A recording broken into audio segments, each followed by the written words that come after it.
guys, the name has always been Ikalio from My Career Insights, a channel where we get to interact with professionals in Ghana and beyond, in any career path you'd want to pursue.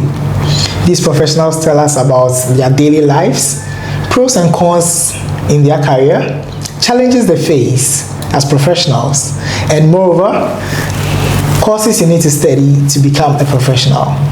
Today we have with us a pilot with years of experience, a first officer with passion there. So guys, today we're going to start with our daily ritual. He is a pilot and I'm an air traffic controller by profession. So stay tuned. Okay, Akata, good day, Passionate 152.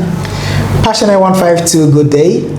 Passionate 152, request engine starting clearance flight to Kumasi, level 140. Onboard 50 for crew, endurance is 3 hours, Passionate 152.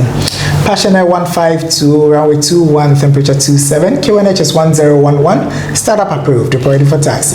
Start approved, runway 21, QNH 1011, Passionate 152. And Akata, Passionate 152, request taxi. Passionate 152, taxi Alpha 2. And taxi Alpha 2, Passionate 152. Akata, Passionate 152, request ATC clearance. Passionate 152, West Clyde Accra Kumasi, Kemok 1 Delta departure, flight level 110. Correction, flight level 140. QNH correction, squawk is 4731. For 150 Clyde Accra Kumasi, Kemok 1 Delta departure, flight level 140, and squawk is 4731. Passionate 152, and you're ready for takeoff. All right, Edmund, that was nice. Anyway, tell us a bit about yourself. Okay, my name is Edmund Kwesen, first officer with Passionate, and an old student of Pescoba, and also a graduate from University of Ghana, Legon. Yeah. Okay, that's great. So tell us, way back, we all know that everybody wants to be a pilot. Even now, I think I still want to be a pilot. Okay. So, what inspired you to be a pilot? Is it that it was a dream when you were a kid, or it changed along the way? Okay, I've actually, since, like, I don't remember, but then it's been a while. I've always wanted to be a pilot since childhood, and it's one thing I knew wasn't really possible, but I just loved seeing pilots because my dad used to travel a lot. I go to the airport to see pilots working on, and it was just a nice thing to see, but I didn't know it was possible. But it's something I've always wanted to do, and everyone in my family knew that. And given the opportunity, I'd want to become a pilot. Yeah. Okay, that's great. So you made mention that you are a PESCO student, right? Yeah. At the University of Ghana. Yeah. Was it so necessary to go to the university, or you just wanted to go to the university? Okay. After SHS, I was making inquiries or trying to research on piloting, and I came across a school. I don't remember, but that was years ago, and I told my mom about it, and I don't know, it's a thing about parents. They want their children to go to university. So the only way she convinced me to actually go to university was because she said if I complete, or if I'm done with my degree, she's going to sponsor my piloting. So then that was what made me or encouraged me to go to the university. But then if I had the opportunity at that time, I was just going to skip. But then thinking about it, it's actually really helped me having a degree now. It's actually a plus for me. Yeah. Okay, so it means that you don't necessarily need to go to university to be a pilot. No, you can just go from SHS. Yes, you can. Yeah, you don't necessarily need to go to university. That's new to me. Do I need to study a particular course in the SHS to be a pilot? Say I studied, let's say, technical or visual arts or general arts, can I still be a pilot? Yeah, you can still be a pilot. I don't think you need a particular course to be a pilot. The basics, so we have a lot of calculations, so basics mathematics, which you all do in school. Basic, we all do integrated science, physics and everything. So I think just the basics of school can actually help. Okay. And you just need to know your stuff, just know your things, and I think you'll be fine. Anyone can be a pilot. There's one interesting comment I I read from my viewers. They were like, do you need some superpowers to be a pilot? Like some Rambo or something? No, you don't need any. I don't think, as I'm sitting here, I don't have any superpowers. Okay, so you're just a normal person. I'm a normal human being, actually. I'm a normal human being, yeah. Okay, that's great. Okay. With the age limit of being a pilot, do we have an age limit? Can anyone at all be a pilot in terms of age? Okay, I think with age limits, I know there's a particular age, if I'm not mistaken. I think you can't have a private pilot certificate if you're not 17 years. But I think prior to that, you can start your training. And I think you can also go solo until you're 16 years. So there's 16 solo, 17 private pilot certificates. And I think for commercial, I'm not too sure if there's an age limit, but then I think 18 years. Oh, yeah. Okay. But then with airline or commercial flying, I know there's an age limit for pilots who are above 65. You can't be an airline pilot. But then I think so. If you just think about between 18 years and 65 years old or something. Okay. I think it has to do with age. You know, with age, you have a lot of physical challenges, hearing and sight and everything. So I think that's the limit that has to do with the 65 years. But I don't think we have. And it's not that restricted. Actually, it's not. No. You made mention of sight. Does it mean if you are, let's say, wearing spectacles, you can't be a pilot? Oh, you can fly it. I know a lot of people that fly with spectacles, and it's not really a big deal. Okay. And are there pilot schools in Ghana that I can go to if I want to? I only know of one pilot school in Ghana. I'm not really too sure. I've heard the name, and I have a colleague who was there, but then I'm not really sure. It's called Star West Academy, if I'm not mistaken. But then I know it's in Osu. Okay. Yeah. So why didn't you go there? After the time I was going for flying school, I didn't know about them. Really? So would it have changed anything if you knew? Probably. I can't tell. Okay. And do we have any advantages if you study outside in terms of piloting and those that study local? Okay. Personally, I think I did my studies in South Africa, and South Africa is known for like they have facilities for aviation stuff. They have a lot of airstrips where you could go and train, fly there, build your hours and everything. And with Ghana, it's just our main airports.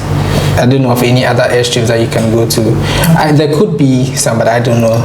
And there are some countries that are just invested in aviation. You go there, there are so many schools. So with South Africa, the airports I trained at around the airport, there were more than 20 flight schools there, just at that airport. But then, like you can see, Ghana, I only know of one. Okay. So we can just tell that there are some countries that are invested in such line of career or something, yeah. So it means if you had to advise anyone, you would advise a person to rather study outside rather than... No, you can study. I know, yeah, I have colleagues who studied in Ghana here, this same school, Star West, and then they are good. Yeah, they're good. Okay. So enough of your background. Let's talk about your flying challenges and your flying career. Okay. What was your first flying job? How was it like? How did you land it? Okay, so my first flying job was with Passionate, and it was just last year. So we went for training in Kenya, and after we came back, so you can't go for a training, you start your line training, get familiar with procedures, and I finally got my license, and my training captain told me that I was starting my line training that day, and it was a flight from Accra to Kumasi. And so we go to the airports, we go to the aircraft, and he just tells me, take the right seat and just get comfortable. You are doing this flight to Kumasi. And at that moment, I didn't want to believe it because it was just too good to be true. I had been in the jump seat and I had seen everything. It looked very easy from the back. You can see everything, but sitting just behind the controls, it's like a whole lot. Everything coming to you at the same time. It was just, he tells me to relax. And I think I was just anxious because I didn't want to make mistakes, because this time a simulator is different. This time I have real life human beings in the aircraft. So it was actually a very interesting, and it was an experience. We did everything we had to do, took off. which was fine, which was actually great. And we went to Kumasi and we landed, and it was fine. And I just knew that it was going to continue like that for some time. So yeah, it wasn't that bad actually. I wouldn't say scary. Scared was the word. Maybe I was just anxious from the beginning, but I wasn't scared. Okay. Makes sense. But sometimes I think with your first experience, you'll be a bit shaky, right? Yeah, of course. We had just come back from training, and I'd been online for like few weeks. And for the first time being behind the controls and flying real aircraft, real human beings, there's so much going on in your head. Yeah. But wasn't that autopiloting? Yeah, there's autopiloting, but so just to get a hand on it, you have to hand fly just to get a feel of the aircraft. So I think it's also very important. And there's autopilot. Autopilot helps you to also actually sit back and just analyze everything, plan your whole approach and landing and everything. But isn't it boring? No, it's actually isn't. If it's a long flight, so I think our longest flight is from Accra to Wa. Okay. I won't say it's boring, because when autopilot is engaged, that's when you have to be more vigilant. You have to make sure that the aircraft is doing what you want it to do, because autopilot, you are telling the aircraft what to do. And when it gets boring, I mean, it's just you're two of you in the cockpit. You can talk about anything. I mean, that's where we get to know each other and everything. You don't fly the same people all the time, so I won't say it's boring, but sometimes you have to get boring a little bit. But yeah. Reminds me of when I had that experience, that familiarization experience that I think Passion also gave us as air traffic controllers. Okay, yeah. Yes, I was at the cockpit with you guys, and I realized that was the time you guys had time to also analyze issues as well, and also talk about yourselves. So you try to create a funny stuff that you talk about. Yeah, it was fun. It was fun. Yeah.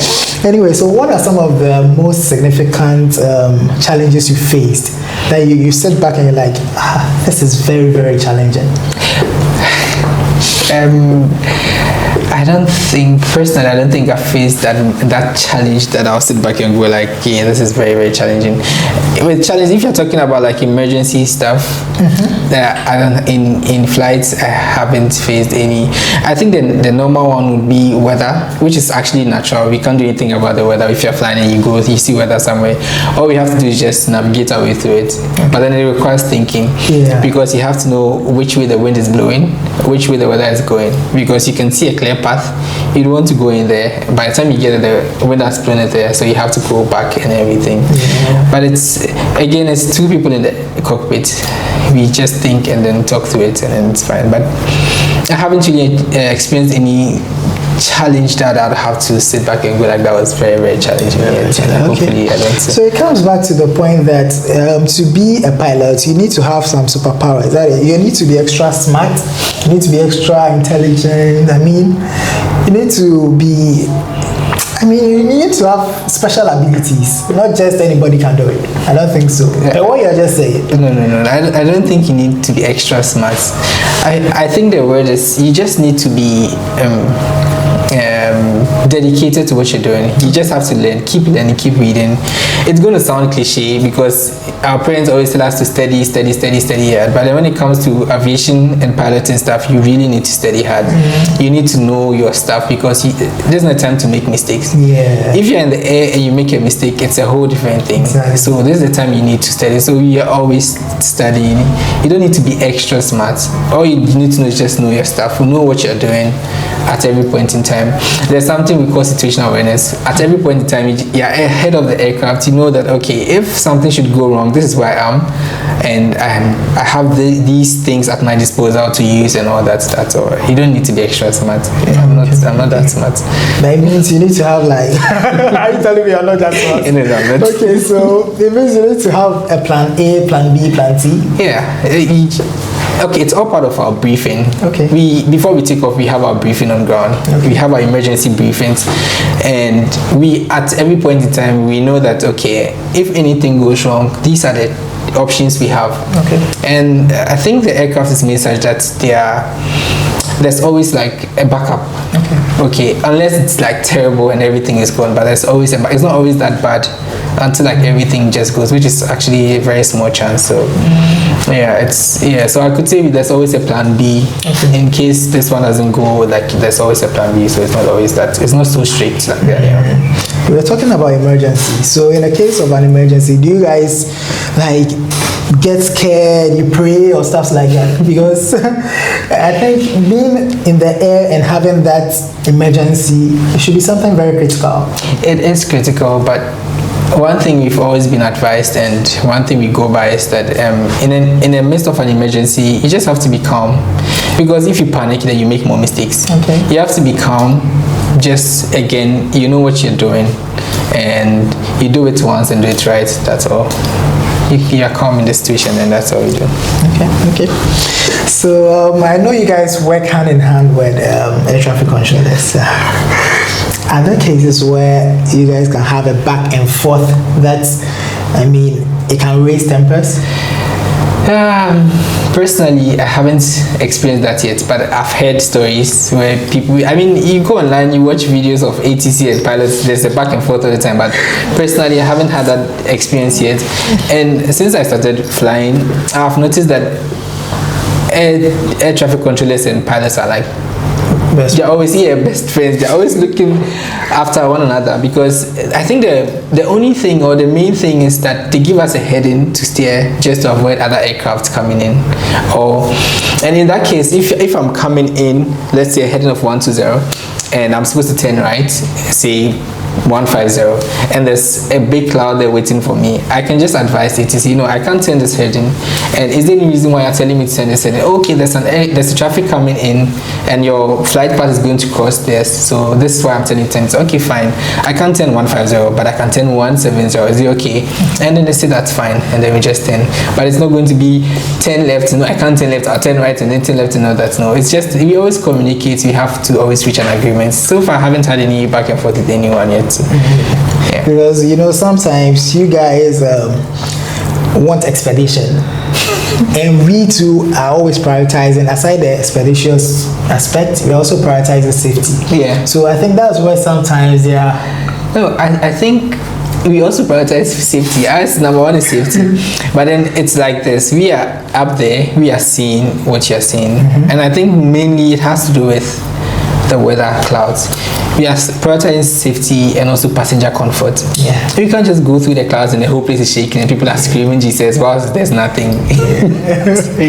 But then so we also prioritize safety, but then I think sometimes you also have to agree or understand that we see what's out there. Even though you have like a bigger radar, you can see everything. You advise us, let us know this is why I'm telling you to do this, and then that's it. But so far it's been like that. We don't have a back and forth with anyone. All right, so let's come to your personal life. How do you balance your work with your personal life? You have demanding schedules, so how do you balance both? Okay. Luckily for, I think, all pilots, we have a roster, a weekly or monthly roster. It used to be monthly, but now it's weekly. So before the week starts, I know what I'm doing every single day, except there are changes, last minute changes, but that's fine.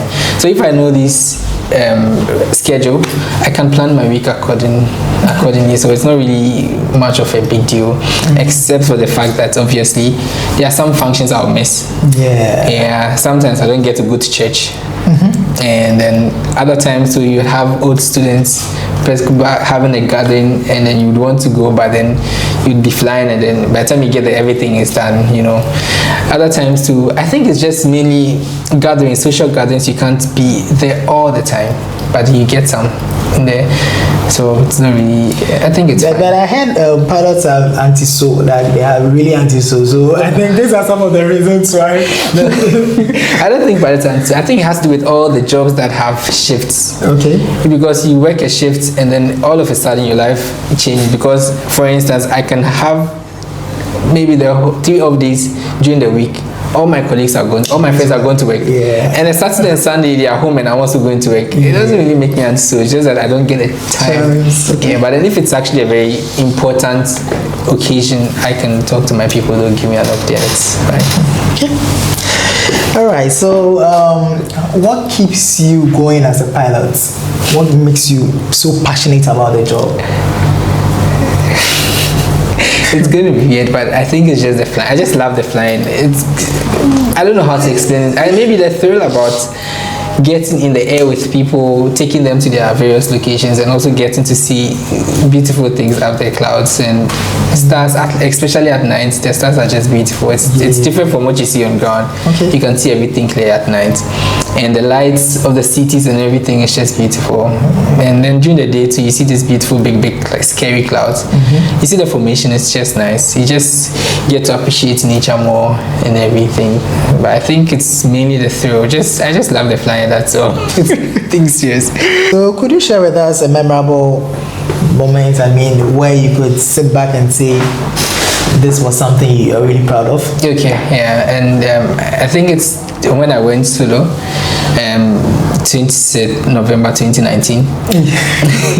And it's such that you can't really forget, because that's the day you actually, from flight training, your instructor is not there with you, it's just you in the aircraft. You look to your right and there's no one there, it's just you. So prior to that, my instructor had told me I've been landing the aircraft by myself or something. I didn't believe it until she said, you know what, tomorrow, and she was a female instructor, and you know what, tomorrow I'm not going to hold anything, and then you see you do that by yourself. And it makes me so conscious about it. And everything went all right, and there was this day, the 26th November, everyone in school knew that I was going solo. It was a big deal. It's a big deal actually. And so I go with another instructor to know that I can actually do the exercises and everything. So we actually take off, we do some exercises, and I think we were supposed to do about 4 exercises or so. And after the third one, the instructor was like, oh, it's fine, you can just go solo, just take me to the tower and then just taxi back and go and take off. At that time, it hadn't clicked yet. So we just go. The moment he comes off the aircraft, he has to go to the tower and just instruct from there. And I taxied back to the runway. That's when it hit me that I was alone. If I take off and something happens, I'm done. It's just me, myself. But I think just loving the whole thing, should I say, the thrill. There's something that it just comes and you like, yeah, let me go and do it. Yeah. So I just take off, and then I come back and I land, and everybody's down there waiting for me. And there's this ritual we do in school. When you go solo, they pour water on you, and then that's when I get my first stripe. Yeah, so it's actually a very memorable one. And if I were to add another one, that would be when I started my line training with Passionate. The one we talked about the earlier one here. That was also, I think, 11th August last year, and then it was also a very memorable one, because I go home and I had to tell my family, I had to sit them down and tell that today I flew the aircraft, today I did this, I did that, I did that. Yeah, but then, those days I can't really forget. Wow. It sounds interesting though. Okay, so how do you manage your stress? You have demanding schedules, so how do you manage the stress? Okay, I think it goes back to the roster and everything. We run shifts. We work either in the mornings or in the afternoons or in the evening. So if I know my roster and I know, okay, Monday, Tuesday, Wednesday, I'm working early mornings. Obviously, the nights before, I need to sleep early and have enough rest so that I can go to work rejuvenated, and I know that I'm going to work and fine, I'm not sleepy, I'm not tired and everything. Days like that, there are days that you can actually fly in 6 sectors. That's going and coming 6 times, and then that's quite stressful sometimes. But then knowing it from the week before, you can prepare your mind and your body for it. But I don't think so. I think with stress and fatigue, we know what is required of us. We know the work itself, so we plan and we know when to sleep, how to sleep. That's when we become antisocial. We can't always hang out with our friends, so we just have to sleep. My friends at home, they understand actually. If you have understanding friends, it's easy. It's easy, yeah, because they know you have to go to work tomorrow, then it's fine. You can pardon you for today and all that. Yeah. So. But do you game? Yeah. Okay. So that's also something that also releases your stress. Yeah. I play FIFA a lot with my friends. I also play football. Okay. Yeah, we used to play football Saturdays in the evening. So days that I'm off on Saturdays, I don't miss it for anything. So it means pilots can also have their social life. We have so social why life. is it that they tag you guys anti-so? That's what I'm saying. We have, except the person doesn't want to hang out. But we have social life. We actually hang out. So we even chill more than everyone else. All right. So guys, we are about ending. So could you tell me any notable mentor, someone who has really influenced your career, someone you look up to? Okay, just like most people, I didn't have the privilege to know any pilot growing up.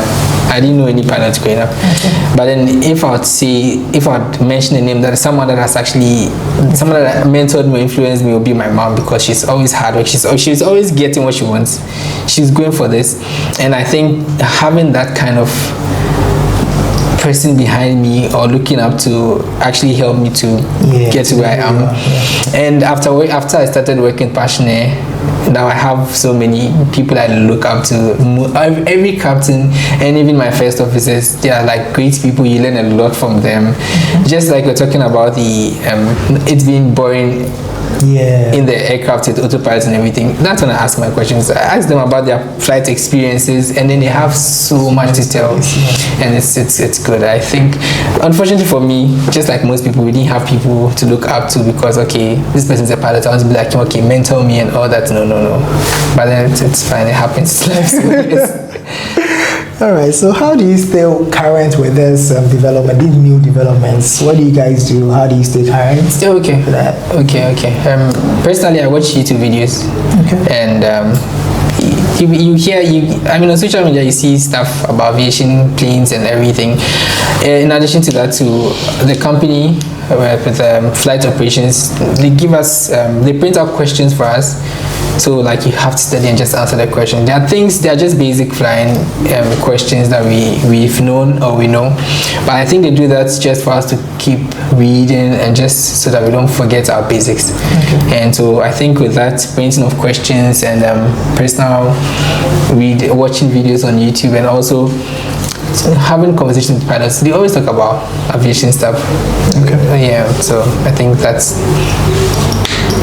Viewers, I guess you guys are really learning a lot today. All right, so one more thing. Any advice you want to give to any aspiring pilot, someone who wants to start a career in pilots? Okay. This is also going to sound very cliche, and this is just based on my personal experience.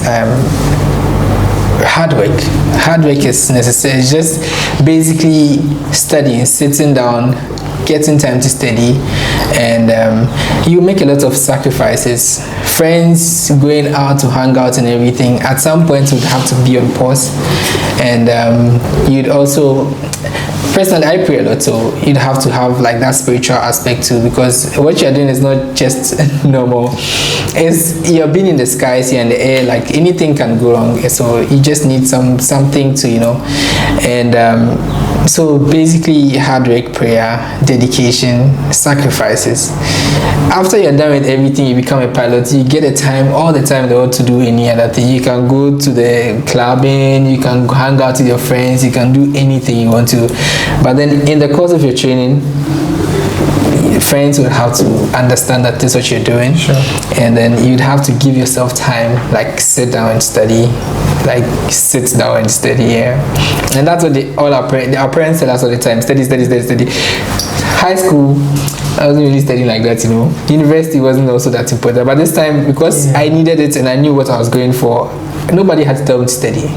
So you make time, study, and then you get it done, and then that's it. Last time I was speaking to one female pilot, and she was like, piloting is like the course is so difficult. It got to a time she even wanted to give up. Did you also face that? Okay, so there's the theory aspect and there's the practical aspect. Okay. The practical aspect in every field is the nice part. You get to fly. The theory aspect is just a lot. Sometimes as pilots, you feel like we don't need some of these things. Yeah. Like studying the weather. You're not meteorologists, so we don't need to study the weather and all that. So there are other courses, and there's this one, I think it's for ATG, Aircraft Technical Engine or something. You learn about the engines and stuff. I don't think that's for the engineers, So things like that, we feel like it's just too much for us. So that's what makes it difficult. And let me just give you a little insight about the theory aspect, okay? with the private pilot's certificate or license, you need to pass 8 exams. Okay. And out of the 8 exams, the moment you start, okay, this is okay. I think this is just based from South Africa. The moment you pass the first exams, you have 18 months to finish the other 7. If you don't finish before the 18 months, you have to start all over again. Wow. And it's not that easy. Yeah. And then there's gone school also, but then it's different if you go there, you know. So I think having to sacrifice or dedicate your time to study and pass those exams. Obviously, as human beings, sometimes you want to have like a social life. You want to go out sometimes and do that, and that's what makes it a little challenging from the start. But if you get a hold of it, it becomes a little easy. I wouldn't say it's easy, and I won't say it's too hard. If you say it's too hard, then it will discourage people from going for it. But it's not too easy too. You just have to love it and just enjoy it and just study, and then that's it. All right, so if you were not a pilot, you told me you aspired to be a pilot. Yeah. Let's say you didn't get the chance to be a pilot. What other job would you have done? Or do you think you would have done? I have sincerely not really thought of that. Maybe a pastor. maybe a pastor. But there's this funny story. It's so funny. It's just that, okay, so after high school, I was home, and like I was saying, I think I saw a pilot in school somewhere. And my mom was like, oh, you know what, you just go to university. When you're done, just get your degree and then you go, I'll just sponsor everything for you. And I'm like, no way. You know what, let's go with me to the school first. Let's go and make the inquiries before I can listen to what you're saying. She's like, don't worry, I'll get in. I was like, you know what, if that's the case, I'm not going to university again. I'm not going to university. She's like, you're just going to sit home because you don't want to be a pilot. But there's no school here, because my dad actually made inquiries and there was no school. But then I saw this particular one, I thought it was. So she actually had to promise me, and then I took her word for it. And somehow it all worked out. Even though she didn't know how she was going to sponsor my schooling and everything, somehow it all just worked out. And maybe I was just going to stay home and just hustle. Yeah. Just going to stay home and just hustle. But again, maybe just in a corporate, because I have my degree, I could have just done anything else. Yeah. So after I had the piloting license, was it difficult getting a job? Okay, it is actually challenging to get a job, even though we pilots, we know that there are so many airlines looking for pilots, but then you don't know where they are. It's actually quite challenging. There's this aspect where an airline is looking for a pilot, but then you need to be rated in the aircraft you're using. And then to get that rating is very expensive. I know a colleague who also finished his training in South Africa. He's Nigerian. He came home, and then a week's time he told me he was going for a training, and then he had to pay for his own type rating, which was about $25,000. Wow. And that's because the airline guaranteed him that, you know, when you come with your rating, you're going to start working. So if you have that much money to invest, let me use the word invest in yourself, then it's easy. But then mostly after flight school, you're looking for it for these airlines to employ you and just help you build yourself up and everything. It's quite challenging, and but I don't know, somehow it works out at some points here, but it is challenging. It's challenging to get. And is it expensive to, enroll in a school? Yes, it is. It's extremely expensive. It's very expensive. Any range? No, I can't. I can't give any range, but it's quite expensive. Yeah, because I think it's what makes it more expensive is the flying aspect. Because to get your commercial license, you need to build or have 100 hours PIC personal, DESI personal, pilot in command hours. Just means that you have to hire an aircraft and fly yourself, and it's very expensive to hire an aircraft. So it's very, very expensive. I won't lie to you. But I don't know about it. Okay, I know that there sponsorship for things like that, but I don't really know much about it. Yeah, but it's expensive. Thank you so much, Edmund. It was a nice time with you. I've really enjoyed this, and I've really learned a lot. You know, I also aspired to be a pilot sometime back. It's not too late. But it's still not late. It's not too late. It's not Are you too late. sure? But I'm also enjoying the traffic control. And you can do both. At least you go there, you know that's okay. These guys, I understand them if they are doing something. Yeah, it's cool. I'll see see about that. I'll see about that. So, yeah, thank you so much for your time. Pleasure, so my bro. Right. So you've learned a lot, and you know you don't need to be a superpower to become a pilot. You and I can be a pilot. All you need is just to be determined and also probably have some fun. To end it all, next week we'll be having an interesting episode where we're going to interview another surprising professional in the aviation industry. You might not know the person, you might not know the job, and you're going to be very educated. So stay tuned, subscribe to our channel, My Career Insights, and you shall be educated. Thank you so much and stay tuned.